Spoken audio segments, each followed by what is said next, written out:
ಪ್ರಧಾನಿ ಮೋದಿ ಅವರ ಮಾತನ್ನ ಕೇಳಿಸಿಕೊಳ್ತಾ ಹೋಗ್ತಾ ಇದ್ವಿ. ಮಾತನಾಡಿರುವಂತಹ ಪ್ರತಿ ಮಾತಿನಲ್ಲೂ ಕೂಡ ಖಡಕ್ ಆದಂತಹ ಸಂದೇಶವನ್ನ ರವಾನೆ ಮಾಡುವಂತ ಕೆಲಸವನ್ನ ಪ್ರಧಾನಿ ನರೇಂದ್ರ ಮೋದಿ ಮಾಡಿದ್ದಾರೆ. ದುರಹಂಕಾರಿ ಚೀನಾಗೆ ಕಾದಿದೆಯಾ ತಕ್ಕ ಶಾಸ್ತಿ? ಯಾಕೆ ಇಂಥದೊಂದು ಮಾತು ಕೇಳಿ ಬರ್ತಾ ಇದೆ? ಪಾಪಿ ಪಾಕ್ಗೆ ಸರ್ಜಿಕಲ್ ಸ್ಟ್ರೈಕ್ ನ ಮೂಲಕ ದಿಟ್ಟವಾದಂತಹ ಉತ್ತರವನ್ನ ಕೊಟ್ಟಿತ್ತು ಭಾರತ. ಏರ್ ಸ್ಟ್ರೈಕ್ ನಿಂದ ಪಾಕಿಗಳನ್ನ ಉಡೀಸ್ ಮಾಡಿತ್ತು ಭಾರತ. ಇಂಥ ಸಂದರ್ಭದಲ್ಲಿ ಭಾರತವನ್ನ ಚೀನಾ ಕೆಣಕಿದೆ. ಅಂದು ಇದೇ ರೀತಿ ಬಲಿದಾನವನ್ನ ವ್ಯರ್ಥ ಮಾಡೋದಕ್ಕೆ ಅಥವಾ ವ್ಯರ್ಥ ಆಗೋದಕ್ಕೆ ಬಿಡೋದಿಲ್ಲ ಅಂತೇಳಿ ಎಚ್ಚರಿಕೆಯನ್ನ ಕೊಟ್ಟಿದ್ರು ಪ್ರಧಾನಿ ಮೋದಿ. ಈಗ ಮತ್ತೊಮ್ಮೆ ಅದೇ ರೀತಿ ಚೀನಾಗೆ ಎಚ್ಚರಿಕೆಯನ್ನ ಕೊಟ್ಟಿದ್ದಾರೆ ಮೋದಿ. ಹೀಗಾಗಿ ಚೀನಾಗೆ ಕಾದಿದೆಯಾ ಮಾರಿ ಹಬ್ಬ?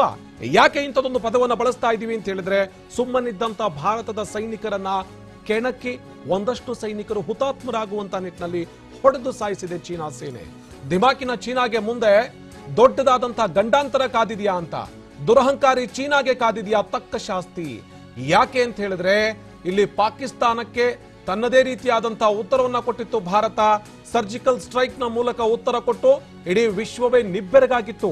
ಭಾರತವೂ ಕೂಡ ಇಂಥದ್ದೊಂದು ಕೆಲಸಕ್ಕೆ ಕೈ ಹಾಕತ್ತಾ ಅಂತ ಹೇಳಿ ಏರ್ ಸ್ಟ್ರೈಕ್ ನ ಮೂಲಕ ಪಾಕಿಸ್ತಾನದಲ್ಲಿದ್ದಂತ ಈ ರಕ್ತ ಪಿಪಾಸುಗಳನ್ನ ಅಲ್ಲಿಂದ ಉಡೀಸ್ ಮಾಡಿತ್ತು ಭಾರತೀಯ ಸೇನೆ.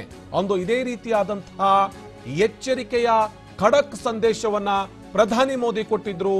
ಬಲಿದಾನ ವ್ಯರ್ಥ ಆಗೋದಕ್ಕೆ ಬಿಡೋದಿಲ್ಲ ಅಂತ ಹೇಳಿ ಈಗ ಮತ್ತದೇ ವಿಚಾರವನ್ನ ಪ್ರಸ್ತಾಪಿಸಿದ್ದಾರೆ.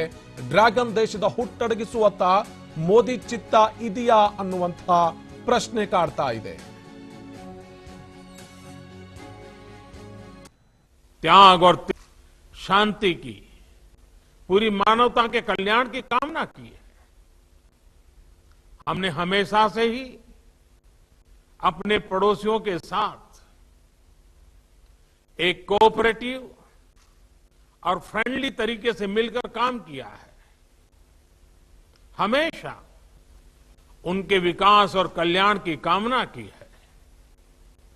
जहां कहीं हमारे मतभेद भी रहे हैं, हमने हमेशा ही ये प्रयास किया है कि मतभेद विवाद न बने, डिफरेंसेस डिस्प्यूट्स में न बदले. हम कभी किसी को भी उकसाते नहीं हैं, लेकिन हम अपने देश की अखंडता और संप्रभुता के साथ समझौता भी नहीं करते हैं. जब भी समय आया है, हमने देश की अखंडता और संप्रभुता की रक्षा करने में अपनी शक्ति का प्रदर्शन किया है, अपनी क्षमताओं को साबित किया है. त्याग और तितिक्षा हमारे राष्ट्रीय चरित्र का हिस्सा है, लेकिन साथ ही विक्रम और वीरता भी उतना ही हमारे देश के चरित्र का हिस्सा है. मैं देश को भरोसा दिलाना चाहता हूं, हमारे जवानों का बलिदान व्यर्थ नहीं जाएगा.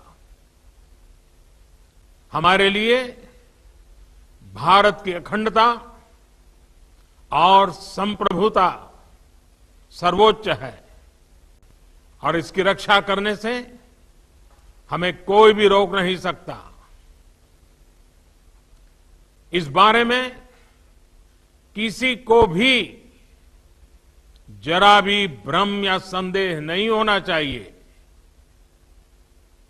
भारत शांति चाहता है, लेकिन भारत उकसाने पर हर हाल में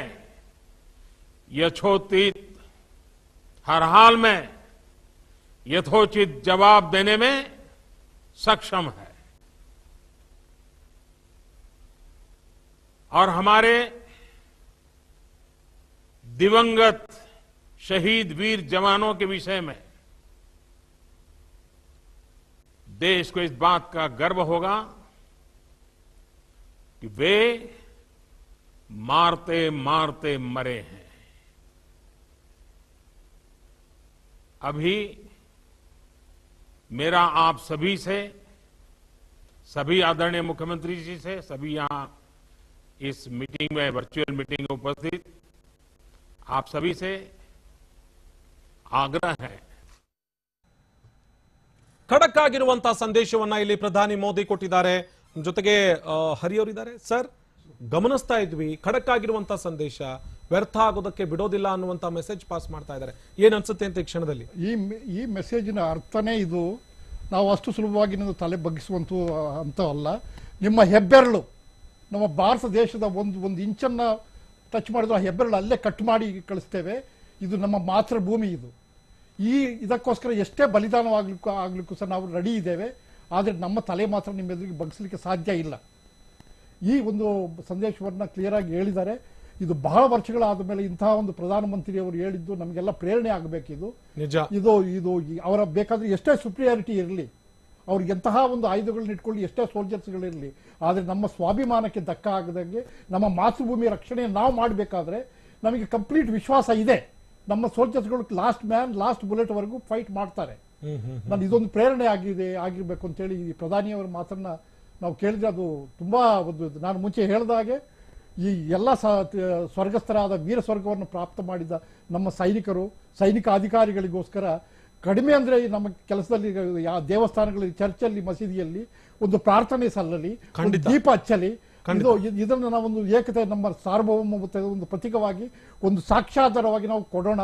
ಚೈನಾಕ್ಕೆ ನಾವು ತಕ್ಕ ಉತ್ತರವನ್ನು ಕೊಡೋಣ ಅಂತೇಳಿ ನಾನು ಕೇಳ್ಕೊಳ್ತಿದ್ದೀನಿ. ನಂಜಪ್ಪ ಸರ್, ಕೇಳಿಸ್ಕೊಂಡ್ರಿ, ನೀವು ಕೂಡ ಪ್ರಧಾನಿ ಮಾತನಾಡಿರುವಂತಹ ಮಾತನ್ನ ಕೇಳಿಸ್ಕೊಂಡ್ರಿ. ಖಡಕ್ ಆದಂತಹ ಉತ್ತರ ಕೊಟ್ಟಿದ್ದಾರೆ. ಇಲ್ಲಿ ನಮ್ಮ ಸೈನಿಕರ ಬಲಿದಾನ ವ್ಯರ್ಥವಾಗೋದಕ್ಕೆ ಬಿಡೋದಿಲ್ಲ ಅನ್ನುವಂತ ಮಾತು, ಅಥವಾ ಭಾರತದ ಅಖಂಡತೆಯ ವಿಚಾರ ಬಂದ್ರೆ ಹಿಂದೆ ಮುಂದೆ ನೋಡುವಂತ ಪ್ರಶ್ನೆನೇ ಇಲ್ಲ. ನಾವು ತಕ್ಕ ಪ್ರತ್ಯುತ್ತರ ಕೊಡೋದಕ್ಕೆ ಸಮರ್ಥರಾಗಿದ್ದೀವಿ. ಪರಾಕ್ರಮ ಮತ್ತು ವೀರತ್ವ ಭಾರತದ ಪ್ರತೀಕ ಅನ್ನುವಂತ ನಿಟ್ಟಿನಲ್ಲಿ ಮಾತನಾಡಿದ್ದಾರೆ. ಏನ್ ಅನ್ಸುತ್ತೆ ಅಂತ ಪ್ರಧಾನಿಗಳ ಮಾತು ಕೇಳಿಸ್ಕೊಂಡ ನಂತರದಲ್ಲಿ? ಇದು ಬಹಳ ಸ್ಟ್ರಾಂಗ್, ನಮ್ಮ ಪ್ರೈಮ್ ಮಿನಿಸ್ಟರ್ ಮೋದಿಯವರು ಬಹಳ ಸ್ಟ್ರಾಂಗ್ ಆಗಿ ಸ್ಟೇಟ್ಮೆಂಟ್ ಕೊಟ್ಟಿದ್ದಾರೆ. ಇದರಲ್ಲಿ ನಮ್ಮ ದೇಶವಾಸಿಗಳಿಗೂ ಅಥವಾ ಸೈನಿಕರಿಗೂ ಎಲ್ರಿಗೂ ಒಂದು ಎನ್ಕರೇಜಿಂಗ್ ಸ್ಟೇಟ್ಮೆಂಟ್. ಅವರು ಅದಲ್ಲದೆ ಚೈನಾದವರಿಗೂ ಸಹ ಒಂದು ಎಚ್ಚರಿಕೆಯ ಸ್ಟೇಟ್ಮೆಂಟ್. ಯಾಕೆಂತ ಹೇಳಿದ್ರೆ ಇದರಲ್ಲಿ ಒಂದು ಮೇನ್ ಇಶ್ಯೂ ಕನ್ವೆ ಆಗ್ತದೆ ಅಂತ ಹೇಳಿದ್ರೆ, ನಾವು ಯಾವ ಥರದ ಕನ್ಫ್ರಂಟೇಷನ್ ಇದ್ದರೂ ಅದನ್ನು ಫೇಸ್ ಮಾಡಲಿಕ್ಕೆ ನಾವು ರೆಡಿ ಇದ್ದೇವೆ. ನಾವು ಇನ್ನೊಂದು ದೇಶದ ಮೇಲೆ ಅಗ್ರೆಸರ್ ಮಾಡಲಿಕ್ಕೆ ಹೋಗೋದಿಲ್ಲ. ಆದರೆ ನಮ್ಮ ದೇಶದ ರಕ್ಷಣೆಗೆ ನಾವು ಏನು ಮಾಡಲಿಕ್ಕೆ ಸುತ್ತ ನಾವು ಹಿಂದೆ ನಿಲ್ಲೋದಿಲ್ಲ. ನಾವು ಬೇಕಾದರೆ ಅದಕ್ಕೂ ನಾವು ತಯಾರಿದ್ದೇವೆ ಅಂತ ಹೇಳುವ ಮೆಸೇಜ್ ಕೊಟ್ಟಿದ್ದಾರೆ. ಇದು ಎಲ್ರಿಗೂ ಒಳ್ಳೆಯದು. ನಮ್ಮ ದೇಶವಾಸಿಗಳಿಗೂ, ನಮ್ಮ ಸೈನಿಕರಿಗೂ, ನಮ್ಮ ಮೇಲೆ ಅಗ್ರೆಷನ್ ಮಾಡ್ತಿರೋ ಚೈನೀಸಿಗೂ ಇದೊಂದು ಮೆಸೇಜ್ ಹೋಗಿದೆ. ಯಾಕೆಂತ ಹೇಳಿದ್ರೆ ಅವರು ಏನೋ ಒಂದು ಯೋಚಿಸಿ ಹಾಗೆ ಪ್ರೆಷರ್ ಮಾಡಲಿಕ್ಕೆ ಈ ಥರ ನಾವು ಅಗ್ರೆಷನ್ ಮಾಡಿರ್ಬೋದು. ಆದರೆ ಅದರಲ್ಲಿ ಈ ಮೆಸೇಜಲ್ಲಿ ಅವರು ಆಮೇಲೆ ನಿಂತು ಯೋಚಿಸಬಹುದು, ಯಾಕೆ ಈ ಥರ ಅಗ್ರೆಷನ್ ನಾವು ಮಾಡಿ ಇದನ್ನು ಕಂಟಿನ್ಯೂ ಮಾಡಬೇಕಾ, ಅಲ್ಲ ಪೀಸ್ಫುಲ್ ಆಗಿ ಸೆಟಲ್ ಮಾಡೋದು ಒಳ್ಳೆಯದಾ ಅಂತ. ಇದರಲ್ಲಿ ಒಂದು ಕರೆಕ್ಟ್ ಮೆಸೇಜ್ ಇದೆ ಅವರಿಗೆ. ನಿಜ. ಅದರ ಜೊತೆಗೆ ಇನ್ನೊಂದು ಮಾತನ್ನ ಹೇಳ್ತಾರೆ, ಈ ಅಖಂಡತೆ ವಿಚಾರದಲ್ಲಿ ರಾಜಿ ಅನ್ನುವಂತ ಪ್ರಶ್ನೆನೇ ಇಲ್ಲ, ಕಾಂಪ್ರಮೈಸ್ ಮಾಡ್ಕೊಳ್ಳೋಕೆ ಸಾಧ್ಯನೇ ಇಲ್ಲ. ಅಖಂಡತೆ ಅಂತ ಹೇಳಿದ್ರೆ ಅದು ಭಾರತದ ಒಂದು ಇಂಚು ಭೂಮಿಯು ಭಾರತದ್ದೇ. ಅದರ ತಂಟೆಗೆ ಯಾರಾದರೂ ಬಂದ್ರೆ ನಾವು ಸುಮ್ಮನಿರೋದಕ್ಕೆ ಆಗೋದಿಲ್ಲ ಅಂತ ಹೇಳಿ ಇದು ಸ್ಪಷ್ಟವಾದಂತ ಸಂದೇಶ ಚೀನಿಗಳಿಗೆ. ಇದು ನಮ್ಮದು ರಿಯಶ್ಯೂರಿಂಗ್ ಫಾರ್ ಭಾರತವಾಸಿಗಳಿಗೆ ಮತ್ತು ತಮ್ಮ ಸೈನಿಕರಿಗೆ. ಮತ್ತು ಚೈನಾದವರಿಗೆ ಅಗ್ರೆಷನ್ ಮಾಡಿದರೆ ಅವರಿಗೆ ಸ್ಪಷ್ಟವಾದ ಮಾತು ಹೋಗಿದೆ.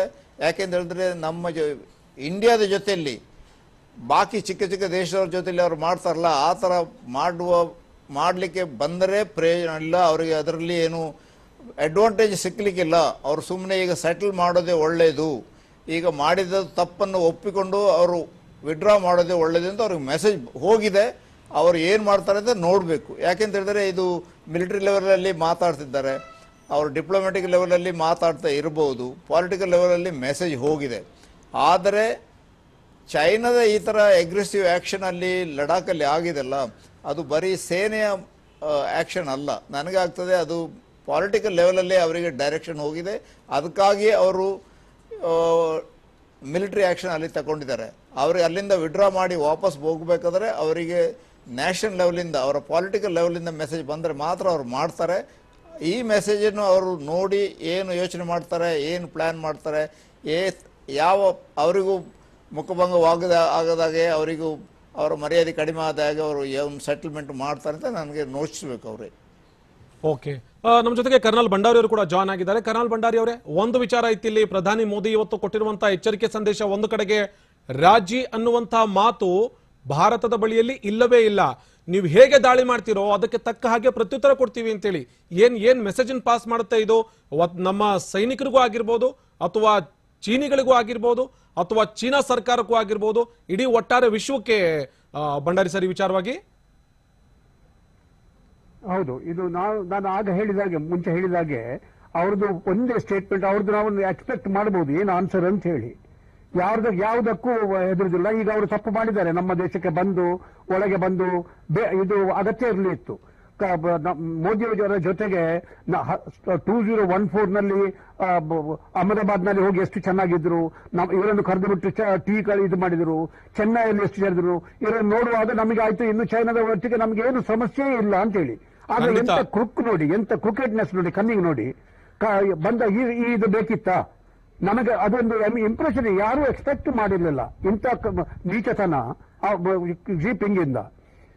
ಬೇಸಿಕಲಿ ಈಗ ಅವ್ರದ್ದು ಇಂಟರ್ನಲ್ ಪ್ರಾಬ್ಲಮ್ ಉಂಟು, ಅದನ್ನು ತಪ್ಪಿಸಲಿಕ್ಕೆ ನಾವು ಇವರಿಗೊಂದು ಬೆನ್ನಿಗೆ ತಟ್ಟಿಬಿಟ್ಟು ನೋಡುವುದು ಅಂತ ಹೇಳಿ ನೋಡಿದ, ಅದು ಬಹಳ ಮ್ಯಾಂಗ ಆಯ್ತು. ಈಗ ನಾಟ್ ಓನ್ಲಿ ಈಗ ನಮ್ದು, ಈಗ ನಮ್ಮಲ್ಲಿದ್ದ ಬಹಳ ಜನರು ಇಷ್ಟವರೆಗೆ ಅಷ್ಟು ಸೀರಿಯಸ್ ಇರಲಿಲ್ಲ ಇತ್ತು, ಎಲ್ಲ ಬೈಕಾಟ್ ಮಾಡ್ತಾರೆ. ಚೈನೀಸನ್ನು ಹೆಚ್ಚಿಗೆ ಮಟ್ಟಿಗೆ ಜನರು ಬೈಕಾಟ್ ಮಾಡ್ತಾರೆ.